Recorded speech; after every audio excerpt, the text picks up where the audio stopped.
नमस्ते सारस्वते देवे गौरवाणी प्रचारिणे निर्विशेष शून्यवादी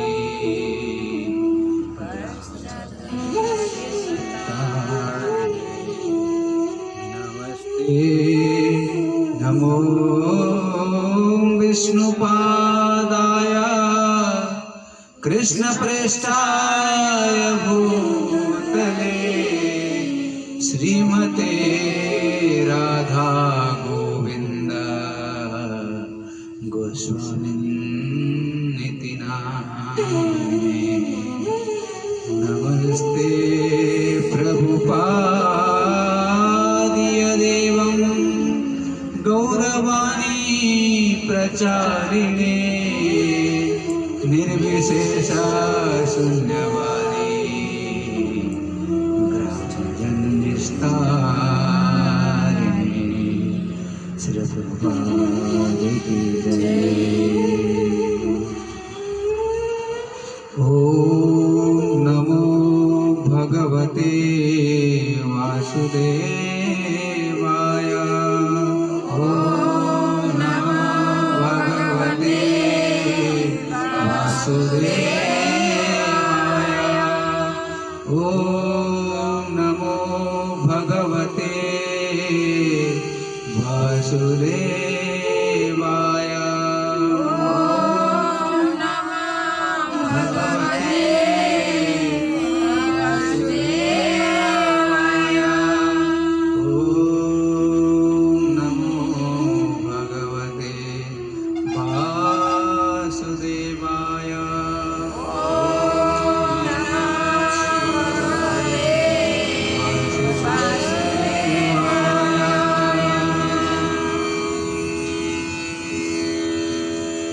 मेरे साथ उच्चारण करिएगा। वृंदावनम गोवर्धनम वृंदावनम गोवर्धनम यमुना फुलिनानि च यमुना फुलिनानि च भिक्षा आसीदुत्तमा प्रीति भिक्षा आसीदुत्तमा प्रीति राम माधवयोर्नृप राम माधवयोर्नृप।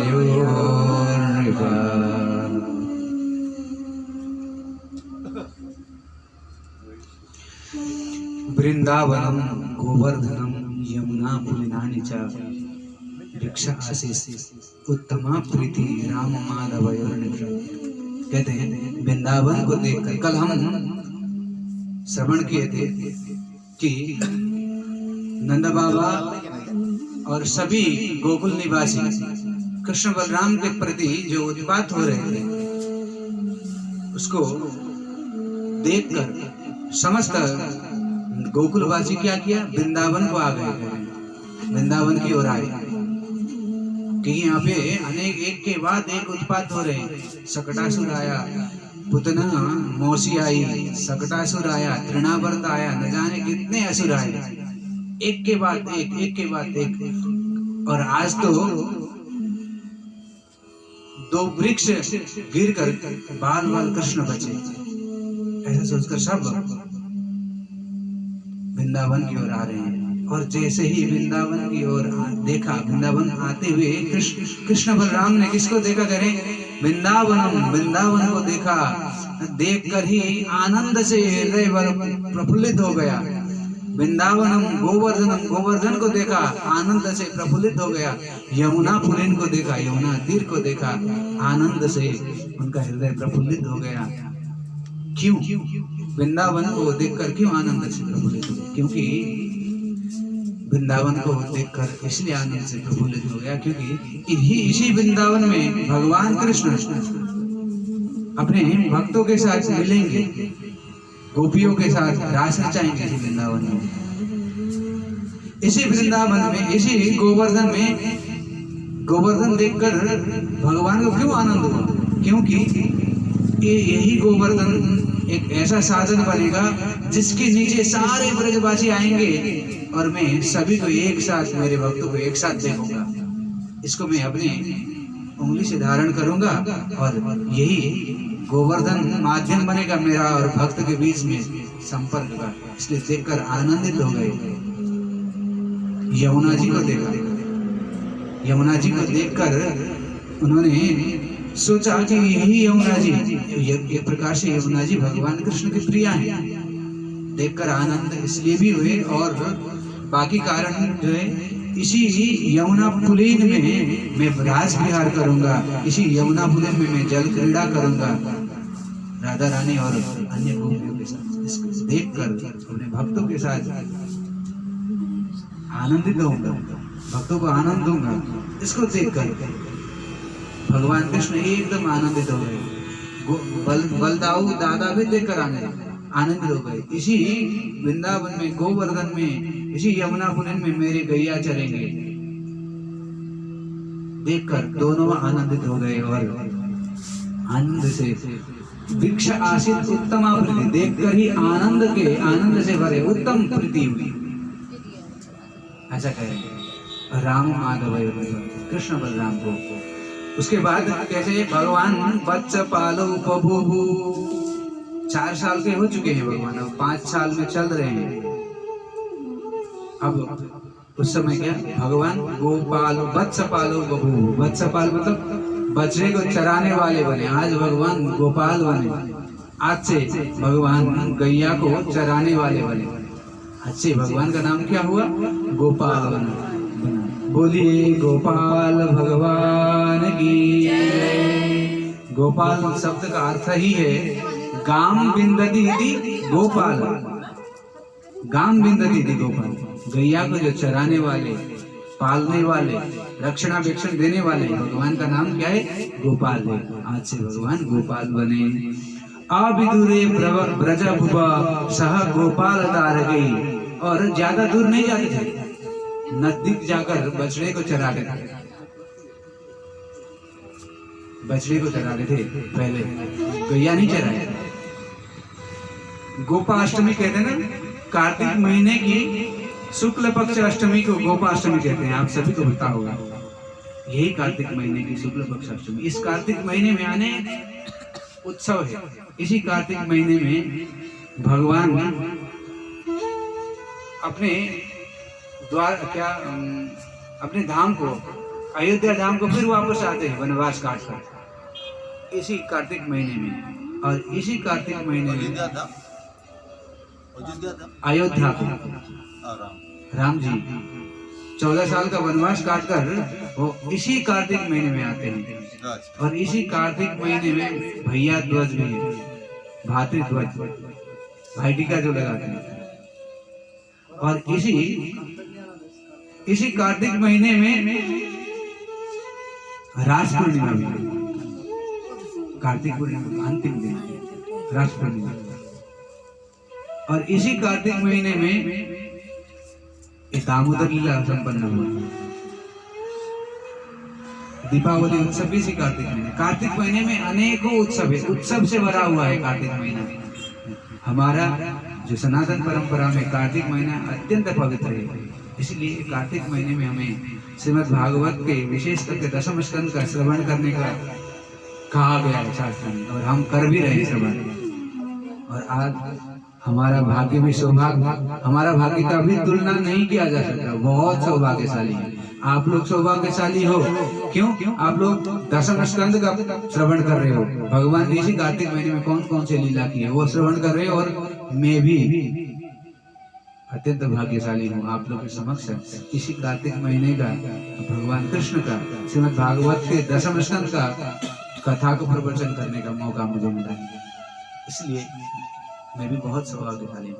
और इसी कार्तिक महीने में ही भगवान ने राधा कुंड और राधा कुंड और भगवान कृष्ण ने श्याम कुंड बनाए थे इसी कार्तिक महीने में। अहोई अष्टमी कहते हैं उसको। कार्तिक महीने में बहुत सारे उत्सव, सबसे ज्यादा उत्सव है कार्तिक महीने में। तो अब लीला कथा में प्रवेश करती है। अब भगवान कृष्ण कहने लगे मैया को, मैया मैया, नंद बाबा, बाबा तो गैया चराते हैं, बाबा बड़े हैं, गैया चराते हैं, और मैं भी बड़ा हो गया, मैं भी गैया चराऊंगा, मुझे गैया चराने भेजो। परमिशन मांग रहे हैं। माता यशोदा मना कर रही है, अरे कन्हैया तू तो छोटा है, अभी तुम्हारी उम्र नहीं हुई गैया चराने, तू छोटा है, देखो तू कितना छोटा है। भगवान कितना दौड़ के आके, कृष्ण दौड़ के आके टेबल के ऊपर चढ़ गए और बोलने लगे, देखो मैं आपसे बड़ा हूँ। ऐसा करते हैं बच्चे, आपसे भी बड़ा हूँ, अब तो मुझे परमिशन दो। मैया फुसलाती है, फुसलाती है और कहती है, नहीं कन्हैया तुम छोटा है। और इतने में ही नंद बाबा आ जाते हैं। नंद बाबा कहते हैं, मैया को कहते हैं, क्या हुआ, क्या बात है? कान्हा कुछ करने को चाहता है, कुछ रचनात्मक करने को चाहता है, तो उसे रोकना नहीं चाहिए। ठीक है, एक यहाँ पर एक शिक्षा भी है। अब कोई बच्चा, छोटा सा बच्चा अगर रचनात्मक कुछ करने की इच्छा करे तो उसे रोकना नहीं चाहिए, उसकी सामर्थ्य और उसकी बुद्धि अनुसार कुछ करने देना है, तभी जाकर उसका क्या होगा, उसकी बुद्धि की विकास होगी। नंद बाबा ऐसा ही करेंगे। नंद बाबा कन्हैया को, कान्हो देख, मैं बड़ा और मैं क्या चराता हूँ, मैं बैल चराता हूँ, गैया चराता हूँ, और तू छोटा, तू क्या चराएगा, तू बछड़ा चराएगा। और उसी दिन भगवान कृष्ण बछड़े को चुराने के लिए अपने बाल सखाओं के साथ जाते हैं। यही बात है, आप दूरे ब्रजभुवा सा गोपाल दारके, गोपाल दारके, गोपाल बालकों के साथ भगवान कृष्ण छोटे छोटे बछड़ों को ले जाकर चराते थे और बहुत सारे क्रीड़ा खेलते हुए। चारया मासतो बत्सान नाना क्रीड़ा परिच्छदे, अनेक प्रकार की क्रीड़ा को खेलते हुए बछड़ों को चराते थे।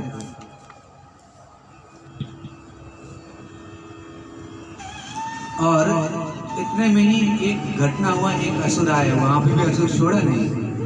एक असुर एकदम भीम का अत्यंत भयंकर, जिसका काया शरीर है, काला सा भयंकर शरीर है, लेकिन वो असुर छोटा सा बछड़ा बनकर आया, इसलिए उस असुर का नाम वत्सासुर, बछड़ा बनकर आया। और भगवान कृष्ण ने देखकर पता कर लिया, तुरंत देखते ही पता कर लिया। अपने बछड़े को तो जानते ही कैसा है, भगवान के हर प्रश्न, हर जो रब प्रदान करते हैं भगवान, जो रेसिप्रोकेट करते हैं, वो उसका उत्तर देते हैं बछड़े। बछड़े पुकारते हैं भगवान को, भगवान पता कर लेते हैं। तो भगवान ने उस बछड़े का भाव पता कर लिया कि यह कोई बछड़ा वछड़ा नहीं है, यह तो भयंकर असुर है, इसको अगर मैंने नहीं मारा तो यह मेरे भक्तों को मारेगा, कष्ट देगा। तो भगवान ने बलदाऊ दादा को इशारा किया, ये असुर है, ऐसे इशारा किया असर से।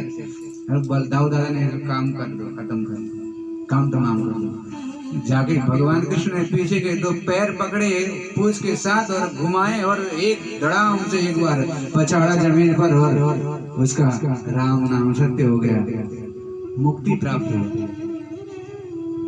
बछड़ा मर गया। लेकिन इतने में ही एक घटना हुआ, बछड़ा तो मर गया, बछड़ा क्या था, गौ जाल का तो था ना। राधा श्याम सुंदर भगवान की जय। उसका जो प्रजाति था वो गौ जाल का था, गैया बनकर आया था, बछड़ा बनकर आया था, गौ बनकर आया था ना वो। तो एक घटना हो गया, रोज उधर से बरसाने से राधा रानी वृषभानु नंदिनी कृतिदा मैया की पुत्री, विश्वानु बाबा की पुत्री बरसाने से राधा रानी भगवान कृष्ण से रोज मिलने आती थी गोवर्धन में। और गोवर्धन में शिला में बैठकर भगवान कृष्ण और राधा रानी बातचीत किया करते थे, धर्म की बातें किया करते थे, प्रेम की बातें किया करते। प्रेम की बातें मतलब धर्म की बातें, प्रेम की बातें का आप ये गलत अर्थ मत लगाना, असली प्रेम की बातें धर्म की बातें। यहाँ पे देखो राधा कृष्ण कैसा धर्म की बातें करते हैं। रोज राधा कृष्ण मिलते थे वहां पर बछड़ा चढ़ाते समय। ये तो उसी दिन की घटना नहीं है, कुछ दिन बाद की। बछड़ा ये जिस दिन बछड़ा चराया उसी दिन की घटना नहीं, कुछ दिन बाद की घटना है। ये बछड़ासुर बनकर बत्सासुर जो असुर आया था, बाद की घटना है। तो राधा रानी रोज मिलने आती थी। अब जैसे ही बत्सासुर को भगवान ने मारा तो राधा रानी को पता चल गया भगवान कृष्ण ने बत्सासुर को मारा। अब वो दूसरे दिन आना छोड़ दिया, मिलने नहीं आई। क्यों नहीं आई पता है? क्योंकि कृष्ण ने एक गो हत्या किया। जब भगवान को भी गो हत्या लगता है तो हमको भी तो गो हत्या नहीं लगेगा। हम अनेक प्रकार से गो हत्या को प्रोत्साहन देते हैं। लेदर का जैकेट पहनते हैं, जूता पहनते हैं, क्या क्या लेदर का पहनते हैं। वो कहाँ से चमड़ा आता है, कहाँ से आता है? कोई मारता है उसका बनाता है ना।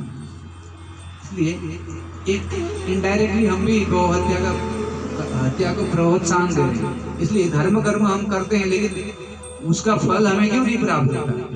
इनडायरेक्टली हम भी पाप कर रहे हैं, हमें पता नहीं है। अनेक प्रकार के कमोडिटी को, पदार्थों को हम इस्तेमाल कर रहे हैं, जिसमें इस प्रकार के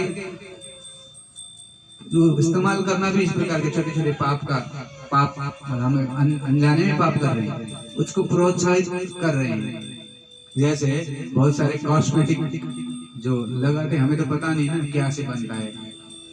आपको पता है क्या से बनता है? नहीं पता है, तो लगाते हैं। इसलिए जो आयुर्वेदिक है, जो आयुर्वेदिक रिकमेंड करता है, ऐसा चीज हमें प्राप्त करना है। जहां तहां का प्राप्त किया तो वहां से गौ हत्या आदि का प्रोत्साहन प्राप्त होता है, इसलिए हमें पाप लगता है, इनडायरेक्टली पाप लगता है। तो भगवान को गौ हत्या नहीं छोड़ा जा रहा है, तो बताओ। राधा रानी गुस्से से आई नहीं।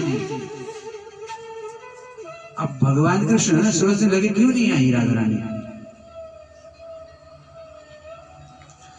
तो भगवान कृष्ण एक दिन छिपी गली होकर भगवान कृष्ण राधा से मिलने गए बरसाना रात्रि में। और रात्रि में जाकर, ये थोड़ा सा लीला है, एक गुड़ लीला है, इसको मैं बता रहा हूँ आपको। हालांकि ऐसे लीला बताना नहीं चाहिए, फिर भी आप लोग, मैं समझता हूँ आप लोग योग्य हो उस कदर। ये गुड़ लीला है, फिर भी आप श्रवण करने योग्य, इसलिए कह रहा हूँ। भगवान कृष्ण गए राधा रानी के दरवाजे पर रात्रि में गए और दरवाजे को नॉक किया, टक टक टक टक टक। राधा रानी ने अंदर से कहा कोयम द्वारी। भगवान कृष्ण ने कहा हरि। कोयम द्वारी मतलब द्वार में कौन है? भगवान कृष्ण कहते हैं हरि। हरि, हरि का मतलब हरि के अनेक अर्थ होते हैं। बानर जो होता है ना, बानर, उससे भी हरि कहते हैं, क्योंकि वो आप वृंदावन जाओगे तो पता चलेगा। वो जैसे आपके हाथ में पर्स है, वो छीन कर ले जाएगा, हरण कर लेता है। चश्मा पहन के, आपको पता होगा, चश्मा पहन के जाओगे तुरंत हरण कर लेगा, इसलिए उसका नाम भी हरि है। फल लेके जाओगे हाथ में, तुरंत कब ले जाएगा वो पता ही नहीं लगेगा। जैसे ही आप अन्य मनुष्य हो गए, हाथ से गायब, पैर के ऊपर वो हजम कर लेगा, इसलिए उसका नाम हरि है। बानर का भी नाम हरि है और सिंह आदि का भी नाम हरि है। 11 व्याकरण शास्त्र में हरि के 11 अर्थ कहे। 11 तो नाम से 11 अर्थ, इससे भी अधिक अर्थ है, अनेक अर्थ है, एक अर्थ नहीं है। लेकिन यहाँ पर राधा रानी हरि का अर्थ बंदर लगा दी। कोयम द्वारी, भगवान कह रहे हरि, राधा रानी कह रहे प्रयाहि उपवनम शाखा मृगस्य अत्र किम। प्रयाहि मतलब जाओ, उपवन में जाओ, जंगल में जाओ, यहाँ बंदर का क्या काम। शाखा मृग कहते हैं बंदर, शाखा में जंप करता है जो मृग मतलब पशु, पैरों में जंप करते हुए घूमता है जो, इसी को कहते हैं शाखा मृग। तो तुम बंदर हो तो यहाँ पे क्या काम है, जाओ उपवन में जाओ। भगवान कृष्ण कह रहे हैं कृष्ण हम दयिते, हे दयिते, हे प्यारी, मैं कृष्ण हूँ, अहम कृष्ण, मैं कृष्ण हूँ। कृष्ण की भी बहुत अर्थ है। काला रंग को भी कृष्ण कहते हैं, और काले रंग का जो लंगूर होता है ना, उसको भी कृष्ण कहते हैं। भगवान को भी कृष्ण कहते हैं। कृष्ण के भी अनेक अर्थ हैं, तो यहाँ पे लंगूर अर्थ लिया है राधा रानी ने। कहते को कृष्णो हम दयिते, राधा रानी कह रही विवेमी सुतराम कृष्णात हम बानरा, कह रहे मैं बहुत डरती हूँ लंगूर से, काले लंगूर से मैं बहुत डरती हूँ, चले जाओ यहाँ से, राधा रानी कह रही है। और